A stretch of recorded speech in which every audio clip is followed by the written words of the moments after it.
জনানন্দিত মুফাসসিরে কুরআন Hazrat Maulana Abdul high Baahubali সাহেব, মঞ্চে আসীন জাতির বিবেক, জাতির কর্ণধার, এ জাতির সূর্য সন্তান উলামায়ে কেরাম, অত্র এলাকার মুরব্বিয়ানে এজাম, কলিজার টুকরা যুবক, পর্দার আড়ালে পর্দানিশীন মা ও বোনেরা, আল্লাহ পাকের দরবারে অসংখ্য শুকর যে মালিক আমাকে আপনাকে এই পবিত্র মাহে রমজানের এক রাতে নুজুলে রহমতের সময় একত্রিত হয়ে বসার তৌফিক দান করেছেন। এজন্য শুকরিয়াতান বলি আলহামদুলিল্লাহ। আল্লামা ঘরপুরি রাহিমাহুল্লাহর স্মৃতি বিজড়িত এলাকা। আমি এদিক দিয়ে যখন আসি তখনই হুজুরের কথা বারবার আমার ইয়াদ পড়েছে। এই মাটি তো সেই মাটি যেখানে ঘরপুরি রহমতুল্লাহি আলাইহির বিচরণ ছিল, ওনার পায়ের ধুলা এই মাটির সাথে জড়িত। আপনারা সেই মাটির সন্তান। কত বড় আল্লাহর ওলি ছিলেন, কত বড় বুজুর্গ ছিলেন, যার সুনাম সুখ্যাতি, যার বুজুর্গি শুধু ঘরপুর এলাকার সিলেট জুড়ে নয়, সারা দেশ দেশান্তরে, বিদেশ প্রবাসের মাটিতেও যার বুজুর্গির আলোচনা হয়। এত বড় একজন মহামনীষী এই মাটি জন্ম দিয়েছে। আল্লাহর কাছে দোয়া করি এ মাটির প্রতিটা ঘরে ঘরে আল্লাহ ঘরপুরি রহমতুল্লাহি আলাইহির মতো সন্তান আল্লাহ দান করুন। বলি আল্লাহরা চলে যান কিন্তু আদর্শ রেখে যান। তারা আদর্শ নিয়ে কবরে যান না, তারা তাদের আদর্শ রেখে যান। আর যারা তাদের সে আদর্শকে অনুসরণ করে তারা হলো তাদের রুহানি সন্তান।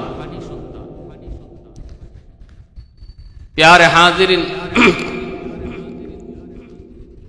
আমি যখন কাতিয়া মাদ্রাসায় পড়ি তখন কাতিয়ার সাহেব রাহিমাহুল্লাহ প্রায় সময় আমাদেরকে ঘরপুরি রহমতুল্লাহি আলাইহির ঘটনা বলতেন, ওনার জীবনীর কথা শুনাইতেন, ওনার জীবনের কিছু ঘটনা আমাদেরকে বুঝাইতেন, শুনাইতেন। প্রায় সময় বলতেন ঘরপুরি রহমতুল্লাহি আলাইহি ইনি বাংলাদেশ বিমানেও চলেন না, সৌদি এয়ারলাইন্সেও চলেন না।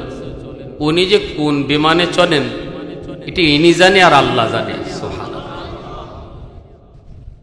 এটা ইনি জানেন আর ওনার আল্লাহ জানে। উনি যে কোন বিমানে চলে, আসরের নামাজ সিলেট, মাগরিবের নামাজ ময়মনসিংহ, সুবহানাল্লাহ। কেউ জানে না কিভাবে গেলেন, কিভাবে আসলেন।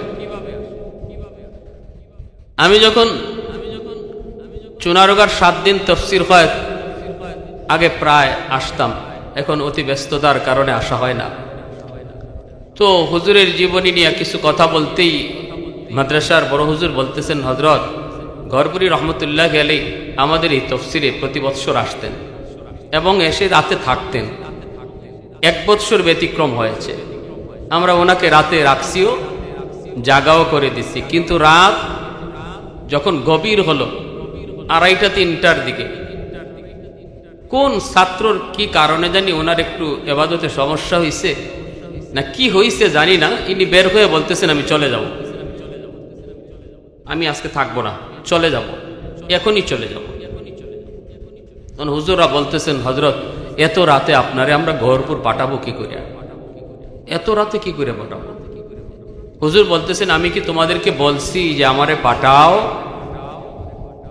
আমি বলছি আমি থাকবো না। এই বইলা মাদ্রাসা দোতলা থেকে নামতেছেন। উস্তাদগণ আর ভয়ে কেউ কিছু বলেন না, সবাই পিছনে পিছনে, সবাই ভয় পাইতেছেন যে এখন কি হবে। আগে তো এরকম অ্যাভেলেবেল গাড়িও ছিল না। এখন যেমন রাত 2টা-3টা বাজেও মেন রোডে দাঁড়ালে গাড়ি পাওয়া যায় বা ফোন দিলেও গাড়ি আসে, এত গাড়ির অ্যাভেলেবেল ছিল না। তো উনি মেন রোডে এসে দাঁড়ায় রয়েছেন। উস্তাদগণ তারা বলতেছেন যে আমরাও হুজুরের সাথেই রাস্তায় দাঁড়ানো। পুরা চুনারুঘাট শহর একদম নীরব, নিস্তব্ধ, কের গাড়ি, কোনো মানুষই নেই, রিক্সা মিক্সা কিচ্ছু নাই।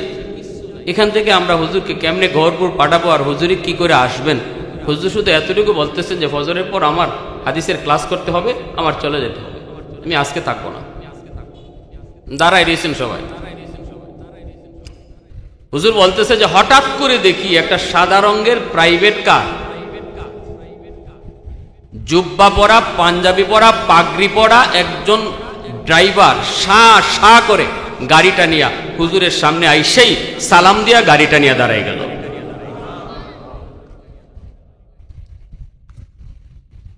দাঁড়াইয়া বলতেছে হযরত উঠেন। আমরা অবাক হয়ে গেলাম যে এই গাড়ি আমরা চুনারঘাট শহরে কোনোদিন দেখি নাই, এবং ড্রাইভারের চেহারার দিকে তাকাইলাম, কেউ চিনি না, আমরা কেউ তারে কোনোদিন দেখি নাই। তখন হুজুর গাড়ির দরজাটা টান দিয়া হুজুরও উঠে বসে গেছেন, আমরা গাড়ি ছাড়তেছি না। আমরা একজনে দাঁড়ায় গেলাম সামনে, ভাই তুমি কে? কই নিয়ে যাইতেছো হুজুর? কে তুমি? তোমার গাড়ি কোন গ্যারেজে থাকে? বাড়ি তোমার কোথায়? কারণ হুজুররা বলতেছেন যে আমাদের একটু ভয় লাগতেছে যে সে কই লই যেতেছে হুজুরকে, তারে তো চিনি না, আমাদের তো একটা জবাব দিতে আছে, যদি কিছু হয়। সে কোনো উত্তর দেয় না, আমরা যত প্রশ্ন করি কোনো উত্তর দেয় না, সে সোজা সামনের দিকে তাকানো। আর যখন আমরা বারবার প্রশ্ন করতেছি তুমি কে, তোমার গাড়ি কোথায় থাকে, কোত্থেকে এসেছ, তখন হযরত আমাদেরকে লাঠি দিয়ে এমনি আস্তে করে বাড়ি দিয়ে বলতেছেন তোমরা এরে কিতা জিগাও, এরে তোমরা কিতা জিগাও, এ কিতা কইব, এ মানুষ নি, এ তো জিন, এ মানুষ হইলেন না তোমরা কইতো যে কই থেকে আইছে, কই থাকে, বা গাড়ি কোথায়। হুজুররা বলতেছেন আমাদের সবার পশম দাঁড়ায় গেল, আমরা সাথে সাথে সাইড দিয়ে দিলাম। ড্রাইভার সাহেব তখন সা করে গাড়ি নিয়ে চলে আসলো। হুজুর ফজরের নামাজ এই গহরপুর নামাজ মসজিদে পড়াইছেন, নামাজ শরিক হয়েছেন, ফজরের পরে বুখারী ক্লাসেও শরিক হয়ে গেছে। বয়ানের শুরুতেই আল্লাহর ওলির এই ঘটনাটা শোনাইলাম। আপনারা সেই মাটির সন্তান, আমিও নিজের ধন্য মনে করি। মাহফিলের সময়ে ব্যস্ততার কারণে ঢাকা থেকে দূরে যাওয়া হয়, সম্ভব হয় না। আমার বন্ধুবর হযরত মাওলানা আব্দুল হাই সাহেব বলছেন যে সিজনে যখন সুযোগ পান না, সময় পান না, এখন একটু আসেন। আমারও খুব ইচ্ছা, আর ইচ্ছা হলো যাওয়ার সময় হজরতের মাকবারা খান একটু জিয়ারত করে যাব। আল্লাহ আমাদের সবাইকে আল্লাহর ওলির আদর্শ মতো চলার তৌফিক দান করুন। সবাই বলে আমিন, আরো জোরে বলি আমিন।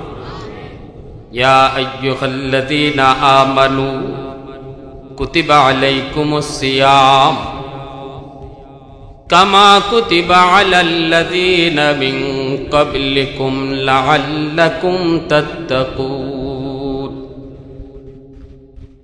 আল্লাহ পাক রব্বুল আলামিন বলেন, ও ঈমানওয়ালারা, তোমাদের উপরে রমজানের রোজাকে ফরজ করা হয়েছে, যেইভাবে তোমাদের পূর্ববর্তীদের উপরও ফরজ করা হয়েছিল। যদি তোমরা রোজা রাখো তাহলে লাভ কি শোনো, লাআল্লাকুম তাত্তাকুন, তোমরা সবাই মুত্তাকি হয়ে যাবা। সুবহানাল্লাহ। রমজান মাস আর রমজান মাসের রোজা, এই দুই জিনিস। রোজার সম্পর্ক হলো তাকওয়ার সাথে, আর রমজান মাসের সম্পর্ক হলো কোরআনুল কারীমের সাথে। রমজান মাসের ব্যাপারে আল্লাহ পাক বলেন, শাহরু রমাদানাল্লাযী উনজিলা ফীহিল কুরআন। রমজান মাস হলো এমন মাস যেই মাসে কোরআনুল কারীম নাজিল হয়েছে। তাহলে রমজান মাসের সাথে সম্পর্ক হলো কোরআনুল কারীমের, আর রোজার সাথে সম্পর্ক হলো তাকওয়ার। রোজাদারকে রোজাত মুত্তাকি বানায়, আর কোন বান্দা যদি রমজান মাস পায় তাহলে রমজানের সম্পর্ক যেহেতু কোরআনের সাথে, সে বেশি বেশি কোরআন তেলাওয়াত করে। রমজান মাসের সবচেয়ে বড় আমল হলো কোরআন তিলাওয়াত। রমজান মাসের সবচেয়ে বড় আমল কি? কোরআন তিলাওয়াত। ইমাম আজম ইমাম আবু হানিফা রহমতুল্লাহ আলাইহি 61 বার কোরআন খতম হইত এই রমজান মাসে। প্রতিদিনে এক খতম হইত, প্রতি রাতে এক খতম, আর তারাবিতে এক খতম, মোট 61 খতম হইত। শাইখুল হাদিস আল্লামা জাকারিয়া রহমতুল্লাহ আলাইহি এত বড় মুহাদ্দিস, রমজান মাসে কেউ কিছুই গিয়া বলতে পারতো না, কিছু জিগাইতেও পারতো না, হাদিসেরও কোনো জবাব দিতেন না, মাসলা মাসাইল নিয়েও কোনো আলোচনা করতেন না। শুধু কোরআন আছে আর শাইখুল হাদিস আছেন, যেরকম সুবহানাল্লাহ। ইমাম মালিক রহমতুল্লাহ আলাইহি এত বড় ইমাম, এত বড় মুহাদ্দিস, রমজান মাস আসলে হাদিস পড়ানো বাদ, মাসালা মাসাইল দেওয়াও বাদ। রমজান আছে, ইমাম মালিক আছেন, আর কোরআনুল কারীম আছে। এভাবে তাদের রমজান কাটতো। আমাদের কিভাবে কাটতেছে একটু হিসাব মিলান। এখন হিসাব মিলাইবার টাইম, আর মাত্র কয়েকটা রাত আছে, ঠিক না? এতদিন পর্যন্ত কথা ছিল রমজান আসতেছে আসতেছে, আর এখন কথা হলো রমজান যাইতেছে যাইতেছে যাইতেছে। আর কয়েকদিন পরেই আগামীকাল, এর পরের দিনই যারা এতেকাফকারী তারা এতেকাফ করার জন্য মসজিদে চলে আসবে। শুরু হয়ে যাবে রমজানের শেষ দশকের পালা। শেষ দশকে আল্লাহ রাসূল সাল্লাল্লাহু আলাইহি ওয়াসাল্লাম, মুসলিম শরীফের হাদিস, কানা রাসূলুল্লাহ সাল্লাল্লাহু আলাইহি ওয়াসাল্লাম ইয়াতাকিফু আশরাল আওয়াখির মিন রমজান হাত্তা তাওয়াফাহুল্লাহ। মরণের আগ পর্যন্ত, ইন্তেকালের আগ পর্যন্ত আল্লাহর নবী জীবনে কোনোদিন এতেকাফ সারেন নাই। রমজানের শেষ 10 দিনের এতেকাফ আল্লাহর রাসূল জীবনে কোনোদিন সারেন নাই। এত দাম। ইয়া আইয়ুহাল্লাযীনা আমানু কুতিবা আলাইকুমুস সিয়াম কামা কুতিবা আলাল্লাযীনা মিন ক্বাবলিকুম লাআল্লাকুম তাত্তাকুন। পবিত্র রমজান মাসের রোজা আমাকে আপনাকে কি দেয়? রমজানের রোজার দ্বারা আমাদের লাভ কি হয়? কারণ আমরা লাভ ছাড়া কিছু করি না। এজন্য আল্লাহ লাভের কথাটাও আয়াতের শেষে বলে দিছেন। আল্লাহ বলেন, বান্দা তুমি যদি রমজান মাসের রোজা হক সহকারে আদায় করো, তাহলে এই রোজা তোমাকে মুত্তাকি বানায় দিবে, দৌলতে তাকওয়া তোমার হাসিল হবে। বলবেন, হুজুর তাকওয়া কি জিনিস একটু বুঝায় বলেন। তাকওয়া বলা হয় গুনাহ ছেড়ে দেওয়ার অভ্যাস। আল্লাহর ভয়ে যে গুনাহ ছেড়ে দেয় তারে বলে মুত্তাকি। আল্লাহর ভয়ে গুনাহ ছেড়ে দেওয়ার নাম হলো তাকওয়া। রমজান একজন মানুষকে গুনাহ ছাড়ার অভ্যাস তৈরি করে। রমজান হলো গুনাহ ছাড়ার ট্রেনিং। কিসের মাস? ট্রেনিং এর মাস। দরজা বন্ধ করে খাওয়ার সুযোগ, প্রচন্ড ক্ষুধা,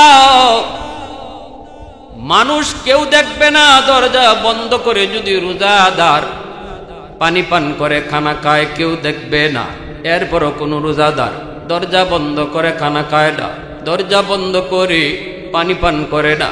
আমি ছোটবেলায় দেখেছি, নানার বাড়িতে যখন যাইতাম, বৈশাখ মাসে যখন রোজা হইত, বৈশাখ মাসে রোজা হইলে কৃষকেরা সারাদিন প্রচন্ড রৌদ্রের মধ্যে হাওর থেকে ধান লইয়া বোঝা নিয়া নিয়া বাড়ি পর্যন্ত আসতো। বোঝাটা মাটিতে রাখার পর কারো দিকে তাকানো যাইত না, কারো জিহ্বা বের হয়ে আসতো। বোঝাটা মাটিতে রাইখাই গাছের নিচে লম্বা হইয়া লাশ হয়ে পড়ে থাকতো, জিহ্বাটা বের হয়ে যেত। এরপর আল্লাহর বান্দারা আল্লাহর বই রোজা ছাড়তো না। দরজা বন্ধ করে যদি এক গ্লাস পানি পান করে কলিজা ঠান্ডা করার সুযোগ ছিল। এরপরও যেই রোজাদার এটা করে না, আল্লাহ পাক বলে, বান্দা তুমি তো এই অভ্যাসটাই রমজানে তৈরি করতেছো। দরজা বন্ধ করে কেউ দেখলো না, কিন্তু দেখেন আমার কে? আমি আল্লাহ তোমাকে দেখি। দরজা বন্ধ হওয়ার পরও কেউ দেখে না, দেখি আমি আল্লাহ। এই চিন্তা তোমার মাথায় যার কারণে প্রচন্ড পানির তৃষ্ণা, তারপরও পানি পান করো না, যেন তুমি রমজানের পরেও যে কোনো মুহূর্তে কেউ না দেখলেও দেখি আমি আল্লাহ এই ট্রেনিংটা রমজানে করছো, 11 মাস যেন এই চিন্তাই তোমার মধ্যে থাকে রে বান্দা। এজন্যই রমজান মাসের রোজা তোমার উপর ফরজ করা হয়েছে। জোরে কোন সুবহানাল্লাহ। হাকিমুল উম্মত মুজাদ্দিদ মিল্লাত মাওলানা আশরাফ আলী থানভী রাহমাতুল্লাহি আলাইহি লিখেন, রমজান মাসে যেই মানুষ আল্লাহর বয়ে যেই আমলটা বেশি বেশি করব, যেই আমলটা বেশি বেশি করব, রমজানের পরে বাকি জীবন আল্লাহ তার এই আমল করা সহজ করে দিব। সুবহানাল্লাহ। তাহাজ্জুদের নামাজ যেই মানুষটা পড়লো রমজান মাসে রেগুলার, বাকি জীবন আল্লাহ পাক তাহাজ্জুদ পড়া তার জন্য সহজ করে দিবেন। রমজান মাসে যেই মানুষটা মিথ্যা বলে না, গীবত করে না, শিকায়ত করে না, এই চিন্তা মাথায় রেখে আমার মুখে রোজা কেমন করে মিথ্যা বলি, হাকিমুল উম্মত বলেন গোটা জিন্দেগিতেও আল্লাহ পাক তারে মিথ্যা না বলাইয়া থাকা আল্লাহ তার জন্য আসান করে দিব। এজন্য বলি রমজান মাস চলে যাইতেছে আল্লাহর গোলাম, এখন আমার আপনার হিসাব নেওয়ার পালা। আল্লাহ কয় বান্দারে, এত ক্ষুধা থাকার পরও তুমি যখন আমার বয়ে পানি পান করো না, আমার বয়ে তুমি খানা খাও না, এই রোজার বদলা কিন্তু আমি ফেরেশতার হাতে তোমাকে দেব না, এই রোজার বদলা তোমার আমল নামায় তুলে দেওয়া হবে না, এই রোজার বদলা আর পুরস্কার আমি আল্লাহ আমার নিজের হাতে তোমাকে দিব। ফি রিওয়ায়াতিন উজজা বিহি, অন্য রিওয়ায়াতে এসেছে আল্লাহ বলেন আমার যেই বান্দা সুযোগ ছিল দরজা বন্ধ করে খানা খাইয়া মানুষের সামনে রোজাদার সাজবার, সুযোগ ছিল ইফতারের আগে বইয়া বইয়া সুবহানাল্লাহ কইয়া কইয়া মানুষকে রোজাদার বুঝাইবা, কিন্তু যেই বান্দা এমনটা করে না, আমি আল্লাহ কিয়ামতের ময়দানে এই রোজার বদলা আমি দিব তা না, বরং আমি নিজেই রোজার বদলা হয়ে যাব। একটু আওয়াজ দেয়া কোন সুবহানাল্লাহ। আল্লাহ যদি বদলা নিজেই হয়ে যায় তাহলে আর আমার আপনার কিছু চাওয়ার প্রয়োজন নাই, জান্নাত তো আমার হয়ে যাবে, যা কিছু আল্লাহ রাখছে সবই তো আমার হয়ে যাবে, ঠিক কিনা? একটা এক্সাম্পল দিলে বুঝবেন।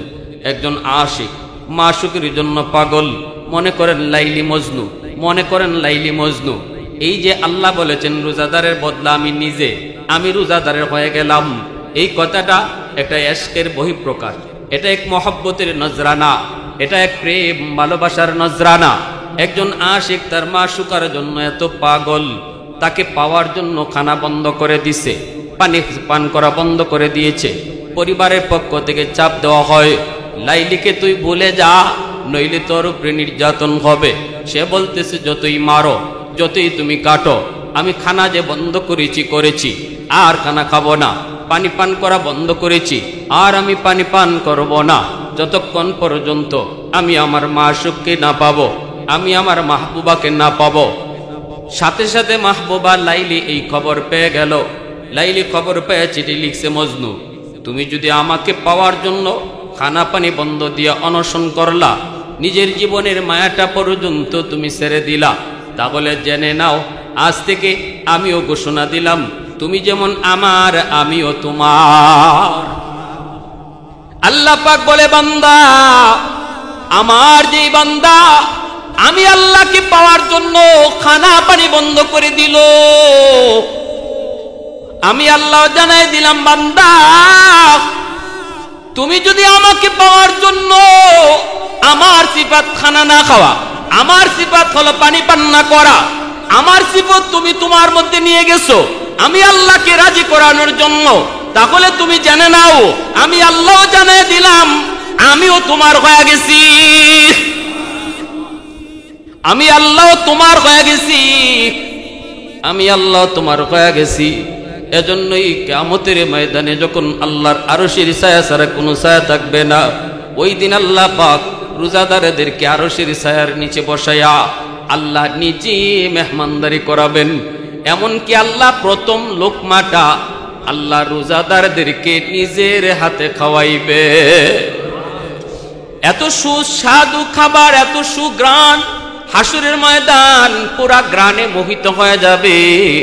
হাসুরবাসী তখন বলবে, আল্লাহ এরা কোন এলাকার নবী, এরা কোন জমানার নবী?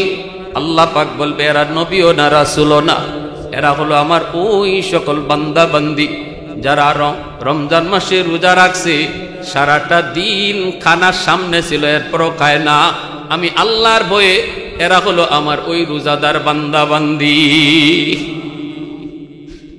এ আল্লাহর গোলাম, এজন্যই নবী বলেছে, রমজান মাস পাইয়া যে জীবনের গুনাহ মাফ করাইতে পারলো না, তার মতো হতভাগা আল্লাহর জমিনে কেউ নাই। এখন আমি আপনি একটু হিসাব মিলানোর টাইম। আমি কি হতভাগার দলে আছি নাকি ভাগ্যবানের দলে? হতভাগার দলে আছি নাকি ভাগ্যবানের দলে?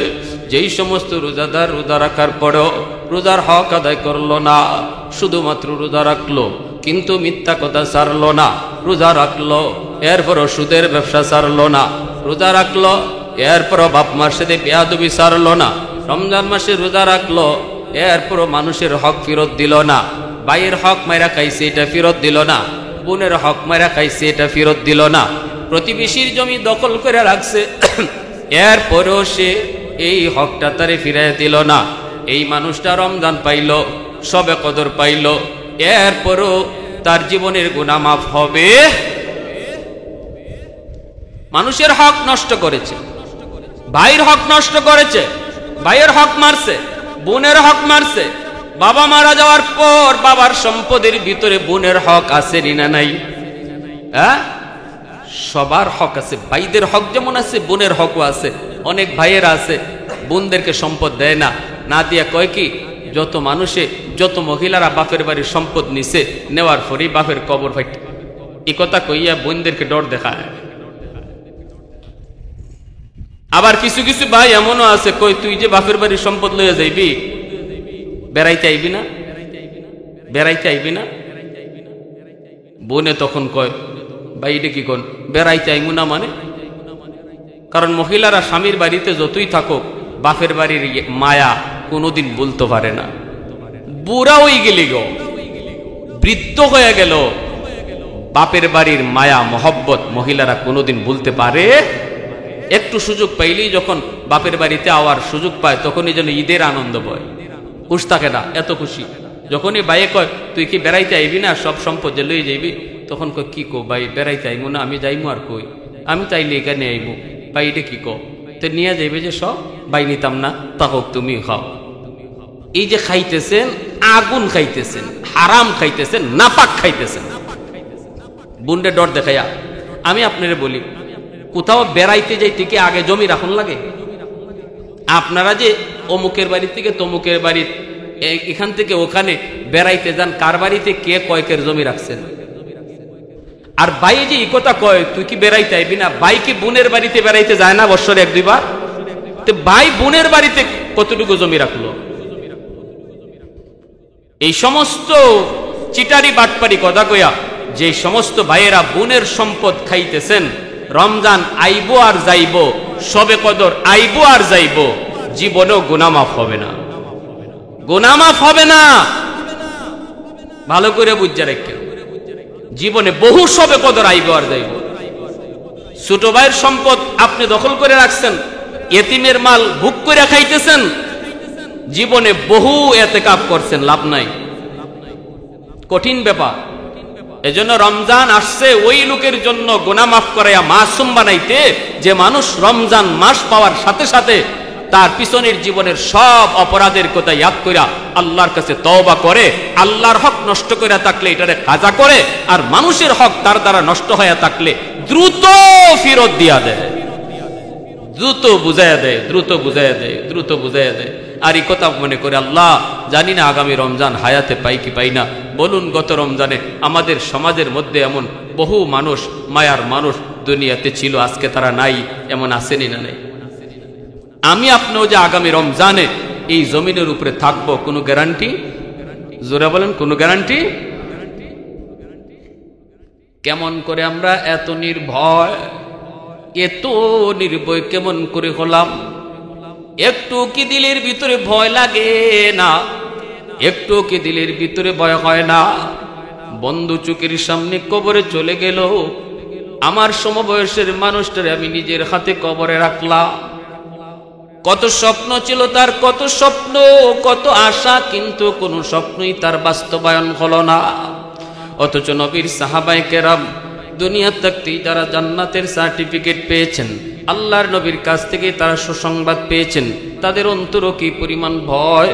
আমার আপনার অন্তরে এতটুকু ভয় নাই যেন আমি সার্টিফিকেট পাওয়া রয়েছি, তারা তো সার্টিফিকেট পাওয়ার পরও তাদের অন্তরে ভয়। আম্মা জান খাদিজাতুল কুবরা রাদিয়াল্লাহু তাআলা আনহা, জিনাকে আল্লাহ পাক নিজে সালাম জানাইছেন। সুবহানাল্লাহ। গারে হেরার ভিতরে নবীজি ধ্যানে মগ্ন। আম্মা জান খাদিজাতুল কুবরা রাদিয়াল্লাহু তাআলা আনহা প্রতিদিন তিনি 2 বার করে নবীর জন্য খানা নিয়ে যাইতেন। রে যুবক, এত উঁচু পাহাড়, এই পাহাড়ের উপরে উঠতে বড় ভয়, আমি সাহস করে উঠতে পারি নাই।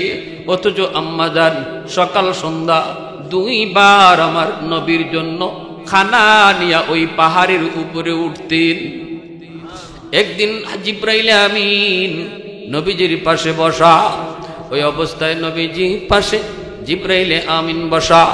আম্মা জান খাদিজাতুল কুবরা তিনি তো খানা নিয়ে আসতেছেন। জিব্রাইল বলতেছেন, নবী গো, ওই যে দেখেন আপনার বিবি খাদিজা আসতেছে, খাদিজা খানা নিয়ে আসতেছে। নবী গো, আপনি আপনার বিবি খাদিজাকে আল্লাহর পক্ষ থেকে সালাম পৌঁছায় দিয়ে, কারণ আল্লাহ আপনার বিবি খাদিজাকে সালাম জানাইছে। আর সালামটা পৌঁছানোর সময় আমি জিব্রাইলের সালামটাও আপনি পৌঁছায়া দিয়েন। সুবহানাল্লাহ। সেই আম্মা জান খাদিজাতুল কুবরা রাদিয়াল্লাহু তাআলা আনহা ইন্তেকালের আগে কি পরিমাণ ভয়! আমারে আপনারে তো আল্লাহ পাক সালাম জানায় নাই, তারপরও আমার আপনার অন্তরে কোনো ভয় নেই, কবরের ভয় নেই, মৃত্যুর কোনো ভয় নেই। ইন্তেকালের সময় আম্মা জান আমার আপনার নবীকে ডাক দিয়ে পাশে বসায় বলতেছেন, নবী গো, মনে হয় আমি আর দুনিয়াতে বেশি দিন থাকবো না, হয়তো আমার বিদায়ের টাইম চলে এসেছে, আমি বিদায় নিতে যাচ্ছি গো নবী, একটু আমার পাশে আপনি বসুন, আমার কিছু কথা আমি আপনাকে বলে যেতে চাই। এই বইলা মায়ার নবীকে পাশে বসায়া নবীজির হাত মুবারকটার মধ্যে নিজের হাত রেখা আম্মা জান কান্দেন আর বলেন, নবী গো, কথা দেন আপনি আমার সাথে 3টা ওয়াদা করবেন, আমার ইন্তেকালের পর এই 3টা কাজ আপনি করবেন, কথা দেন। নবী বলতেছেন, খাদিজা তুমি বলো, কি তুমি বলতে চাও বলো। তখন তিনি বলেন, 1 নম্বর হলো নবী গো, আপনি আমাকে শেষ বিদায়টা আপনি নিজের হাতে দিবেন, আপনি আমার জীবনের শেষ বিদায় আপনি নিজের হাতে দিবেন। এটা হলো আমার 1 নম্বর ওয়াদা, 1 নম্বর কথা। 2 নম্বর হলো নবী গো, আপনি আমার কাফনের কাপড়টা দুনিয়ার বাজারের কোনো দামি কাপড় দিয়ে নয়, বরং আপনার পরনের একটা জুব্বা দিয়া আমার কাফনের কাপড়টা পরায়া দিবেন। আমার কাপড়ের কাপড় দুনিয়ার কোনো বাজারের কাপড়, দামি কোনো কাপড় আমি চাই না গো নবী, আপনার জুব্বা দিয়ে আমার কাফনটা পরায় দিবেন। আপনার হাতের ছোঁয়া যদি লাগে আমি আল্লাহর কাছে এতটুকুই উসিলা চাইব মাফির জন্য। আমি বলবো, মালিক কিসের প্রশ্ন, কিসের জবাব, আমার দেহে তোমার হাবিবের হাতের ছোঁয়া আছে, আমার পরনে তোমার হাবিবের জুব্বা, কিসের সওয়াল। আমার নবী রহমতের নবীর হাত যেই জায়গায় লাগে ওই জায়গাটাকেই জাহান্নামের আগুন স্পর্শ করা হারাম হয়ে যায়, এমনকি দুনিয়ার আগুন পর্যন্ত টাচ করতে পারে না। এজন্যই তো হযরত আনাস রাদিয়াল্লাহু তাআলা আনহু 10 বছর আমার নবীর খাদেম ছিলেন। তিনি বলতেছেন, নবীজি যখনই আমার কাছে হাত মোছার জন্য কিছু চাইতেন আমি আমার একটা রুমাল নবীকে দিতাম, নবীজি এই রুমালটা দিয়ে তিনি হাত মুছতেন। এই রুমালটা, যেই রুমালের মধ্যে আমার নবীর পাক হাত লাগতো, এই রুমালটা যখন অপরিষ্কার হতো, ময়লা হতো, আমি সাবান দিয়া পানি দিয়া এই রুমালটা ধুইতাম না রে, এই রুমালটাকে আমি আগুনে ফালাইয়া দিতাম। আগুনে ফালাইয়া দেওয়ার পর আমার নবীর হাত লাগার কারণে আগুন রুমালটাকে জ্বালাইতো না, ওই আগুন রুমালের ময়লাগুলিকে খায়া রুমালটা পরিষ্কার আমাকে ফিরাইয়া দিত। আমার নবীর হাত মোবারক যে রুমালে লাগতো, এই রুমাল ধুইতে গেলে, পরিষ্কার করতে গেলে আমি সাবান পানি লাগাইতাম না, আগুন দিয়ে আমি এই রুমালটাকে পরিষ্কার করতাম। এজন্যই আম্মাজান কই, নবী গো, আমি আপনি আমার পরনে দুনিয়ার কোনো কাপড় নয়, আপনার জুব্বা দিয়ে আপনি আমাকে শেষ বিদায় দিবেন। 2 নম্বর হলো নবী গো, আপনি আমার জানাজা দিবেন, আপনি জানাজার নামাজ পড়াবেন, জানাজার নামাজটা কিন্তু আপনি পড়াবেন। যখনই আপনি আমার জানাজার নামাজটা পড়াবেন, তখনই আমি জানি আপনার অনেকগুলা স্মৃতি ইয়াদ হবে, আমার জীবনের অনেক অনেক স্মৃতি আপনার চোখে ভাসবে। সে তখনই আপনার দিলটা নরম হয়ে আসবে, আর নরম দিলের কথা আল্লাহ পাক কবুল করে। এজন্যই বাবা মারা যাওয়ার পর সন্তান জানাজার নামাজ পড়ায়, কারণ ইমাম সাহেবের দিল এত নরম হবে না। বাবার জানাজার সামনে যদি সন্তান জানাজা পড়ায়, রে যুবক, ছেলেটারে যদি হাফেজ বানাও, আলেম বানাও, এই ছেলে যখন বাবার লাশ সামনে নিয়ে জানাজা পড়ায়, অটোমেটিক তার চোখ দিয়ে পানি ঝরবে, দিলটা নরম হয়ে আসবে। আল্লাহ পাক নরম দিলের ডাকটা আল্লাহ তাড়াতাড়ি শুনে। এ আল্লাহর গোলাম, আম্মা জান খাদিজাতুল কুবরা রাদিয়াল্লাহু তাআলা আনহা তিনি বলেন, নবী গো, এই জায়গায় শেষ না গো নবী, আমার আরেকটা কথা আছে। আরেকটা কথা হলো, যখনই জানাজাও হবে, কবরস্থ হবে, সবাই তো আমাকে রেখে চলে যাবে গো নবী, কিন্তু আপনি যাবেন না, আপনি আমার কবরের পাশে দাঁড়ায় থাকবেন। কারণ আমার ভয় হয় কবর আমার সাথে জানি কেমন আচরণ করে, কবর জানি আমার সাথে কেমন আচরণ করে, আমার ভয় হয় গো নবী, আপনি আমার পাশে দাঁড়ায় থাকবেন। মুনকার নাকির যখন প্রশ্ন করবে, মার রাব্বুকা ওয়া মা দীনুকা ওয়া মান হাদার রাজুল আল্লাযী বুইসা ফীকুম ইউকালু লাহু মুহাম্মদ, এই প্রশ্নের জবাব আমি কেমনে দিব, আমার ভয় হয়। আপনি পাশে দেইকা জবাবটা আপনি দিয়া দিবেন। জোরে কোন সুবহানাল্লাহ, আর একটু জোরে সুবহানাল্লাহ। কতটা ভয়, কতটা ভয়। কোন নারী, যেই মহিলাকে আল্লাহ নিজে সালাম জানাইছি, অথচ আমার আপনার কোনো ভয় নাই, আমার আপনার কোনো ফিকির নাই। রমজানের আগে যেভাবে চলতেছি এখনো ওইভাবেই চলি। রমজানের আগেও সুদের ব্যবসা করেছি, এখনো সুদের ব্যবসা করি, আসেনি না নাই? রমজানের পরেও সুদের ব্যবসা আমার এখনো জারি। 10,000, 12,000, 20,000, 25,000, এইভাবে কাঁচা টাকা দিয়ে সুদের ব্যবসা। হালাল না হারাম? একটু জোরে আওয়াজ দিয়ে কোন হালাল না হারাম? আমার নবী, রহমতের নবী, মায়ার নবী বলেন, মেরাজের রজনীতে আমি দেখেছি একদল মানুষ, বুতুনুহুম কালবুয়ুত ফিহাল হাইয়াত তুরা মিন খারিজি বুতুনিহিম, আমি দেখেছি একজন মানুষের পেট হলো ঘরের মতো, পেটের ভিতরে সাপ কিলবিল কিলবিল করে। এই সাপগুলি তার নাকের ছিদ্র দিয়া, মুখ দিয়া, পায়খানা রাস্তা দিয়া, কানের ছিদ্র দিয়া এইভাবে সাপগুলি বের হয়। আমি জিব্রাইলকে জিজ্ঞেস করলাম, ভাই জিব্রাইল, মান হাউলাই? জিব্রাইল বলেন, হাউলাই আকালাতুর রিবা। নবী গো, এরা কারা জানেননি? এরা হলো আপনার উম্মতের ওই সমস্ত নারী পুরুষ যারা সুদের ব্যবসা করত। নাউজুবিল্লাহ। সুদকুর শুধু যে সুদের টাকা লাগায় সে না, সুদকুর হলো 4 দল। যে সুদের টাকা লাগায় সেও সুদকুর, যে সুদের টাকা আনতে যায় সেও সুদকুর, যে সুদের সাক্ষী থাকে সেও সুদকুর, যে সুদের লেনদেন লেখে সেও সুদকুর।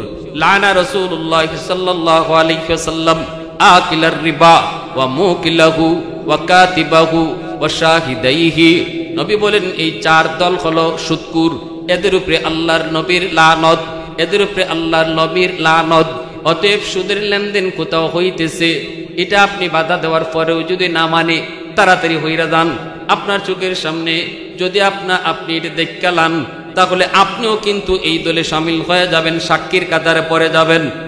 বুঝে আসছে? সুদের কথাবার্তা চলছে, যদি এই ধরনের কোনো আলামত বুঝেন, দৌড় দিয়া হরবেন, দৌড় দিয়া যেন আপনি কিছুই শুনেন নাই, কিছুই জানেন নাই। কারণ সুদের লেনদেন হইতেছে, যে হুনবো এও চার দলের এক দল, এর উপরেও আল্লাহ নবী লানত। এখন বুঝেন যে কি পরিমাণ অপরাধ। রাসূল বলেন, আমি দেখেছি তার পেটটা এত বড়, আর নাক মুখ বডি ছিদ্র দিয়া সাপ বাইরিতেছে। জিব্রাইল জিজ্ঞেস করলাম, ভাই এরা কারা? জিব্রাইল বলে, নবী গো, এরা আপনার উম্মতের ওই সকল নারী পুরুষ যারা সুদের ব্যবসা করত, যারা সুদের টাকা আনত, যারা সুদের সাক্ষী ছিল, যারা সুদের লেনদেন লেখত। এই চার দলের কোন এক দল, এদের এই মামলাটা, এদের এই শাস্তি তো হবে জাহান্নামের সবার, কিন্তু অপমানজনক শাস্তি হবে সুদকুরের। অপমানজনক শাস্তি হবে সুদকুরের শাস্তি। প্যারে হাজরিন, আজকে আমাদের সমাজে সুদের ব্যবসা তো খালি পুরুষ না, নারীরাও সরা শুরু করেছে। এখন খালি ধনীরা, গরিবেও সুদে টাকা লাগায়, ঠিক না? ৫,০০০ টাকা ১০,০০০ টাকা হাতে আইছে, কয় লাগাইলা। আশ্চর্য। ঘরে শান্তি নাই কেন? স্বামী স্ত্রীর ভিতরে মহব্বত নাই কেন? সন্তান বাপ মারে মানে না কেন? কারণ কি? কারণ আমার ঘরের গজবের দরজা খোলা, রহমতের দরজা বন্ধ। ঘরপুরির সাপ থাকতে খালি পানি ভরা দিতা পুকুরো, আর এই পানি ভরা নিয়ে মানুষের খাম হইতো। কারণ হলো ওই সময়ে মুসলমানের ঘরের রহমতের দরজা খোলা ছিল, গজবের দরজা বন্ধ ছিল। আর এখন পানি ভরা না, পানি লইয়া গড় হারাইয়া দিল, কোনো লাভ হয় না, কারণ রহমতের দরজা বন্ধ আর গজবের দরজা খোলা, ঠিক না? আমার এক উস্তাদ কইছেন, গরফুর ইসাব রাহিমাহুল্লাহ বলে ফুকুরও ফু দিয়ে দিতে কি, আর কইতা ফুকুর থেকে পানি নেও নিয়া খামই যেত। এক লোক বলে ননন থেকে আসতে আইসা কো, হুজুর আমার একই নয় না, ফুকুরের কোন কোনাত ফানি ফু দিছইন, আর ই ফু সারা ফুকরিত গেল কেমনে? হুজুর আমার একই নয় না, আমি লন্ডন থেকে আইছি, আমার এই জগ খানো একখান ফু দেউকা। তো হুজুর ওকে তোমার একই নয় না নি? বলি একই নয়, কিন্তু এরপরও কিতা মনে বুঝাই পারি না, অত বড় ফুকরিত ফু যায় কেমনে? তো হুজুর কইতে, তুমি জগ কান একটু বালা করে ধরো, কাছের জগ। আমার উস্তাদ যেন কাছে জেলা তাইন কইলা, হুজুর ওখান থেকে জগটা একটু বালা করে ধরো, একই নইব। এখন কাছের জগ বেটা এমনি ধরছে, হুজুর ওখানে একটু বালা করে ধরছে, জি বালা করে ধরছি। ফুটা দেওয়ার লগে লগে কাছের জগ ঠাস করে ফাইটটা সব মাটির ফিরে গেছে, ঠাস ঠাস করে কাছের জগ ফাইটে গেছে।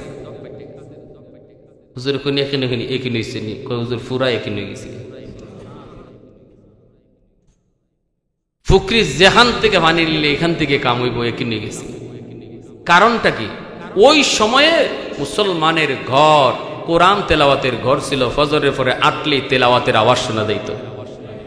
আর এখন সকাল বিকাল আটলে ঘরের ভিতর সুদের টেকার আওয়াজ শোনা যায়।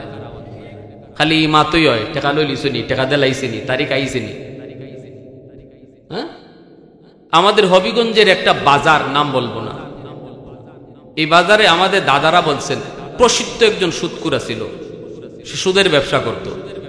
তার মরণের আগে পেট এত বড় হইছে, এখন মানুষেরা দৌড়াইয়া, তার আত্মীয় স্বজন দৌড়াইয়া লয়ে গেছে সিলেট। তখন সিলেটের আব্দুল খালিক ডাক্তার সাহেব জীবিত, নিরাময় পলিক্লিনিকের মালিক, মুরব্বীরা জানেন খালিক ডাক্তার নাম শুনছেন নানি?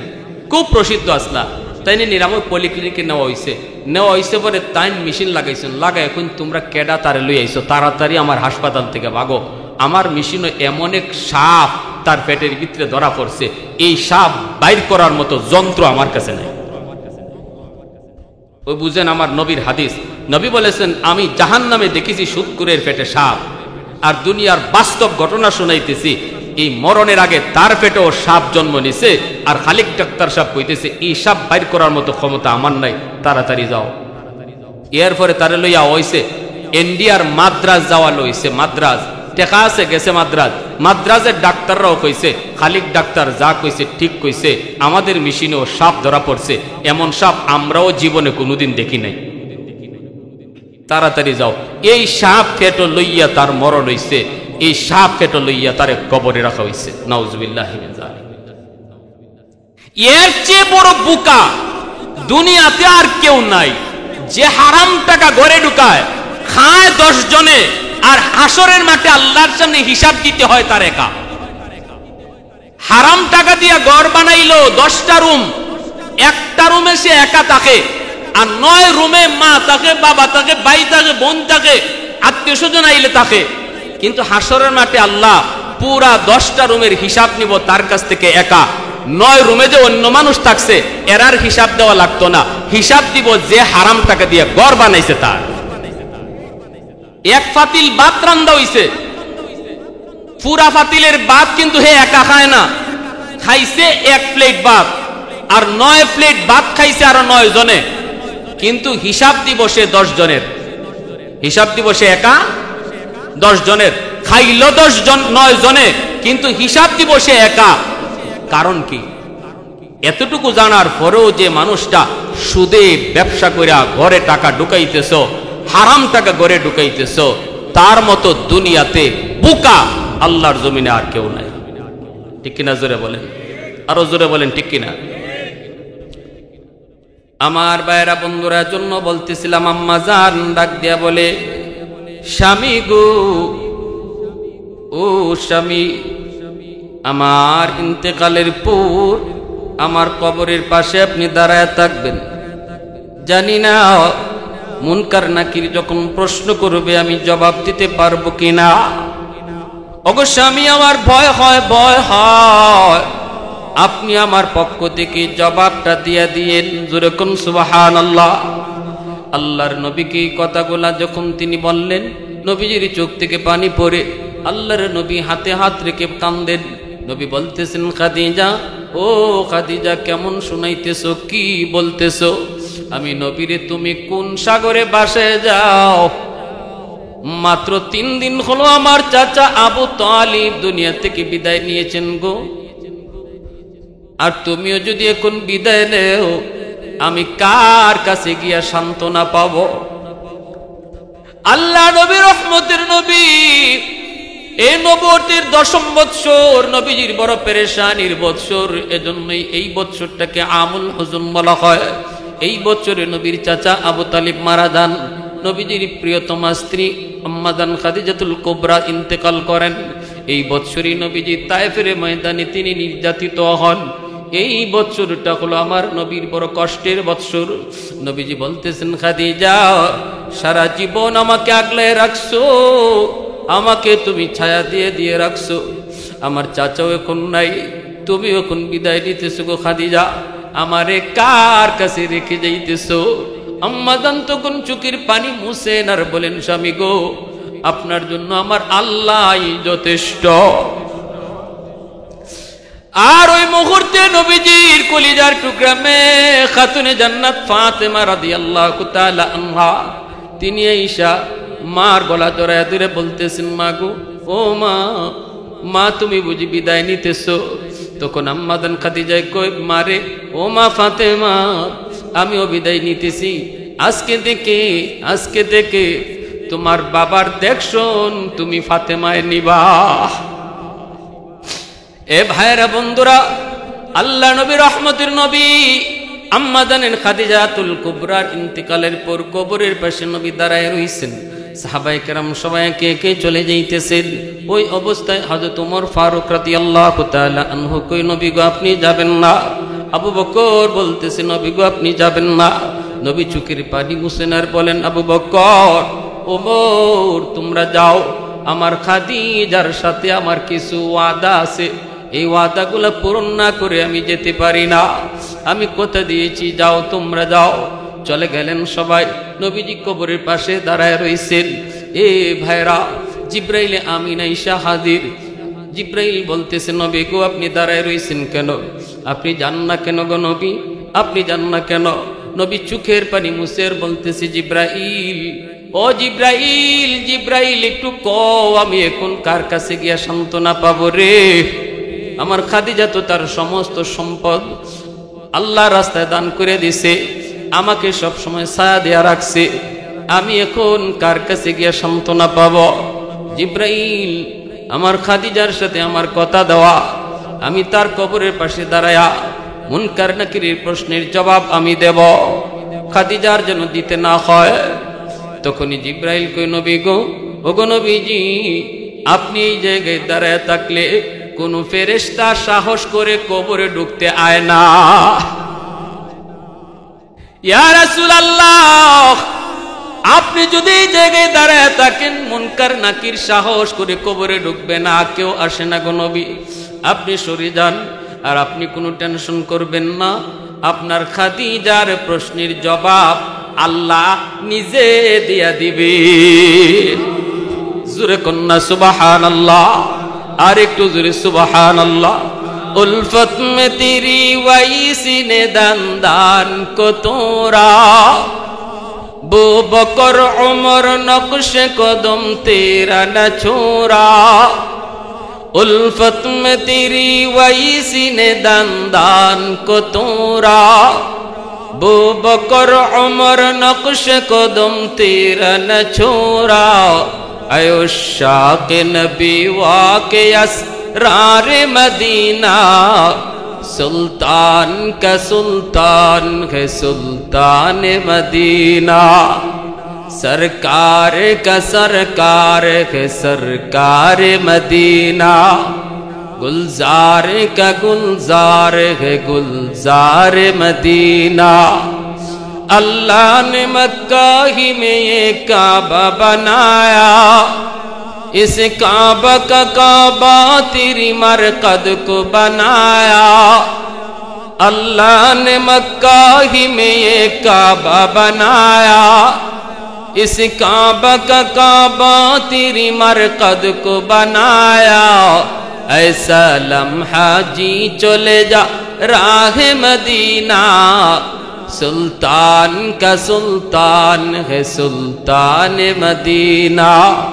सरकार का सरकार है सरकार मदीना, गुलजार का गुलजार है गुलजार मदीना। একটু জোরে সুরে বলি আল্লাহু আকবার, আর একটু জোরে আল্লাহু আকবার। এতটা ভয় এমন একজন নারী, যেই নারীকে আল্লাহ নিজে সালাম জানাইছে, ইনি যিনি এতটা ভয় করে, আমার আপনার কতটা ভয় করা উচিত? ঠিক কিনা জোরে বলেন। রমজান তো চলে গেল রে যুবক, একটু চিন্তা করে দেখো না কি কামাইছো, কতটুকু কামাইছো। দেখো না এই রমজান যে কয়টা রোজা তুমি আমি রাখলাম, এর দ্বারা আল্লাহ খুশি না খুশি না? যদি বুঝো না কমতি হয়ে গেছে, আমার দ্বারা বড় ত্রুটি হয়ে গেছে, এর ভিতরে আমি আমার জমানকে হেফাজত করতে পারি নাই, চোখটারে হেফাজত করতে পারি নাই, কানটারে হেফাজত করতে পারি নাই, তাহলে মনে করবা হতবাগার দলে। এখনো সময় হতবাগা থেকে নাম কাটাইয়া ভাগ্যবান হওয়ার এখনো কয়টা দিন তোমার আমার সামনে রয়েছে। এখনই সুযোগ, তওবা করে নাও। ও মালিক, যা করেছি ভুল করেছি, আল্লাহ যা করেছি সব অন্যায় করেছি, আর ভুল করব না। আমার দ্বারা যাদের হক নষ্ট হয়েছে বুঝি নাই, এখনই আমার বোনদেরকে ডাকবো। ভাইয়ের হক নষ্ট করেছি, ভাইকে ডাকবো, ভাতিজাদেরকে ডাকবো, ডাইকে আমি আমার হকগুলি তাদেরকে বুঝিয়ে দিয়ে দিব। আমি যদি সুদের সে ব্যবসার সাথে জড়িত থাকি, এখনই সময় আল্লাহর কাছে তওবা করার মালিক। আর জীবনে সুদের ব্যবসা করব না, তওবা করলাম মাওলা। শুরু হয়ে গেছে রমজানের শেষ দশক, সামনেই আমার শবে কদর। এই শবে কদরও আমি মুক্তি পাবো না, আল্লাহ যদি তওবা না হয়। আল্লাহ কাটি দিলে তওবা করলাম, এই গুনাহগুলোর সাথে আমি আর জড়িত থাকবো না। এমন তওবা করার নিয়ত কার কার আছে? একটু হাত উঠে আল্লাহকে দেখা। আল্লাহ তুমি কবুল করো, জোরে বলেন আমিন। আর একটু জোরে বলেন আমিন। ভাইরা বন্ধুরা, হাজার মাসের চেয়েও দামি রাত শবে কদর। আল্লাহু আকবার, জোরে বলেন। হ্যাঁ, ইন্না আনজালনাহু ফি লাইলাতিল কদর ওয়া মা আদরাকা মা লাইলাতুল কদর, লাইলাতুল কদরি খায়রুম মিন আলফি শাহর। আল্লাহ পাক বলেন, জানোনি নবী গো, তোমার উম্মত হায়াত পাইবে, গড় হায়াত 60 বছর 70 বছর। তারপর আমি আল্লাহ 1000 মাস ইবাদতের চেয়েও বেশি সওয়াব তার আমলনামায় দিব, যদি সে শবে কদরের রাতে আমি আল্লাহরে খুশি করতে পারে। শবে কদর কোন রাত? কই বেজুর রাত। 21 তারিখের রাত, 23 তারিখের রাত, 25 তারিখের রাত, 27 তারিখের রাত, 29 তারিখের রাত। নবী কই এই বেজুর রাতগুলাতে শবে কদর তালাশ করবা, শবে কদর তালাশ করবা। এই যুবক এতে